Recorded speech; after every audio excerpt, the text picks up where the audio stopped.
Talk about the challenge of playing in Denver. The altitude, obviously, is something that a lot of people talk about. Have you played there before, and is it as big of a deal as people make it out to be? Yeah, I played there a couple times. Altitude is the altitude. It's just something that we got to prepare for. Make sure we hydrated, doing all the right things before we get there, so we can be straight on that.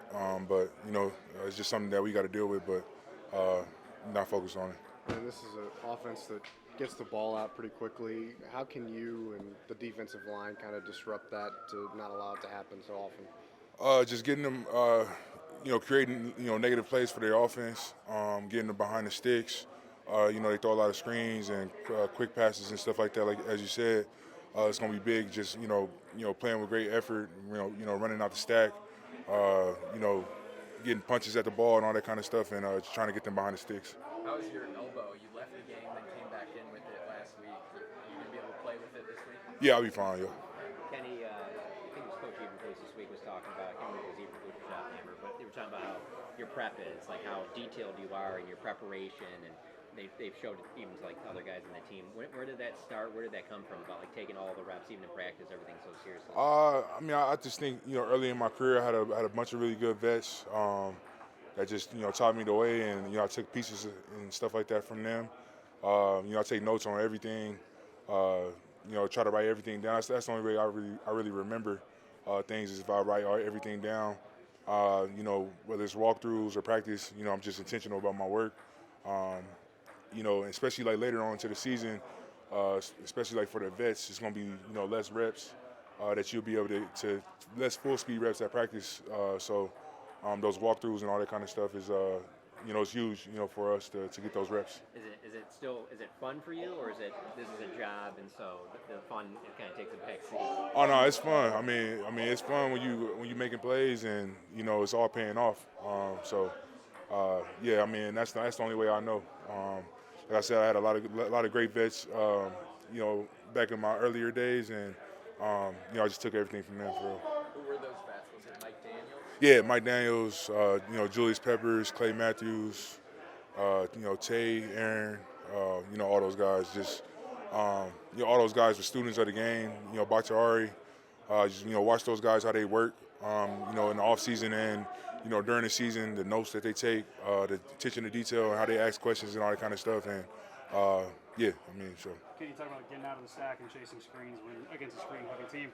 How much importance does that put on a good defensive line rotation, knowing that you guys might be, rushing the passer and chasing screens and stuff like that all day? Yeah, it's just something that you got to deal with. I don't think it's something that if you knock them out, and you knock the screens out, I don't think it's something that they'll be able to do all game. So we got to just make sure that we on top of it. Filling the screens, getting out the stack, and when we able to put the hits on the receivers or the running backs or whatever the case may be, try to get the ball out or get big hits on them. And a lot of guys talked about how much of a confidence boost this last game was against Washington for your guys' defense. After you have such a confidence boost, how important is the next game to kind of keep that momentum going and retain that confidence? Yeah, it's huge, it all starts with the urgency and our preparation. I think we had a great week of practice and everybody been locked in, and you just see that comfortability coming in with everybody. Hopefully we can just keep that going and just stack another win, stack another good defensive performance.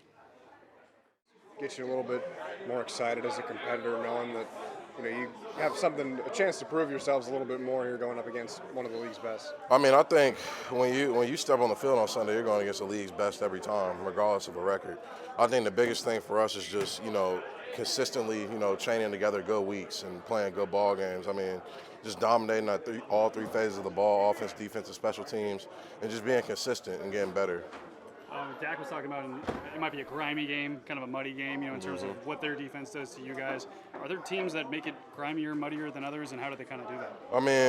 There's definitely games where it's going to be more physical. I think physicality is always going to be the name of the game. Obviously, I think we're extremely physical offense. I think they're a physical defense. So I think ultimately it'll come down to who fights longer. And I know the people we got in our corner, the guys I got, on my left and my right, we're going to fight all game. And, even if it goes after 4 quarters, we can do that too. So, it's just going to be about who continues to be finished. Yeah, I was kind of on that note. Like, how hard is it to keep that fight consistently? Sometimes, I mean, is it something you got to be really conscientious of? I mean, I think it's the mindset of a competitor. I mean, if you come in to compete, only way I compete is to win. Like, there's no other way. I think every guy who's in this building competes to win. So I think it's all about, for 4 quarters, doing what you're trained to do, doing the stuff that we worked on all week, and just going out there and getting that win. Everybody gets nicked up. Are you more nicked up than usual, than normal? I mean, it's football, bro. I mean, you're gonna be about as nicked up as you are. Obviously, it's on us to take care of our bodies throughout the season. Obviously, this is a physical sport like it's been for the past 150 years or whatever. So it's just about making sure that you're recovering the best you can and make sure you have a plan week to week to make sure you're best on Sunday. Are you doing extra stuff just to? Oh, I've always done extra stuff. Yeah, so I'm still very much adhering to my routine. Trusting the process of things, and yeah. Prepared are you to play at altitude, and what are you doing to get yourself prepared? Man, I think I'm pretty prepared. I don't really do nothing special to prepare. Honestly, I think it's a mindset. Really, I played in Denver my rookie year. I mean, obviously, factually, it is a mile high, and scientifically, it does something to you. But I think mentally, as long as you're focused on the game, you shouldn't be too affected. They'll have oxygen for us on the sideline, so if you need some oxygen, get you a blow, whatever. You guys have had a lot of shuffling on the O-line due to injuries and stuff like that. How much does that go to Clayton too and Connor Riley? But I was thinking in Arizona, Clayton had a lot of shuffling too. And how much credit does he get for that? I mean, I think I just give credit to the guys in our room as well, as the coaches, because I mean, we got guys who can step up and play. When somebody goes down, another guy comes up. There's no drop off. I think we saw that the Jets week when we had a lot of guys out. There are guys who hadn't played together, in a game for a long time, but they came in and dominated. And that's our mantra. Being 5 is one. Knowing that, at any given time you can depend on the man behind you, the guy next to you to, step up and ultimately do his job, at the standard that we've set for ourselves. So, yeah. Is Cooper starting? I'm not really sure. I don't know the answer to that. That's a head coach question.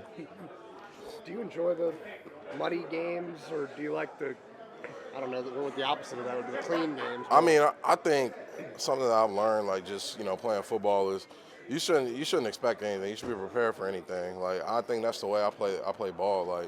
I'm prepared for a game, whether it's going to go, we might blow somebody out by 40, or, it might be a dogfight all game. You go into the arena with the mindset that no matter what, as long as we get this win at the end of the day, I'll do whatever it takes. Do you have a favorite Clayton Adams-ism or thing that he says?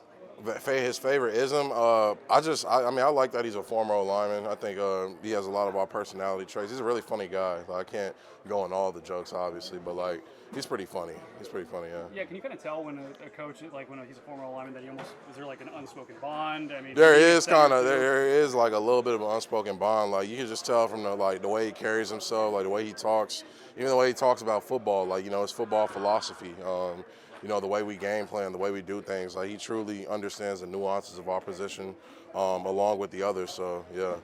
This being Javante's first game back, obviously you want to pave the way for him every game, but is there a little bit extra to try and get him a big performance in his former team?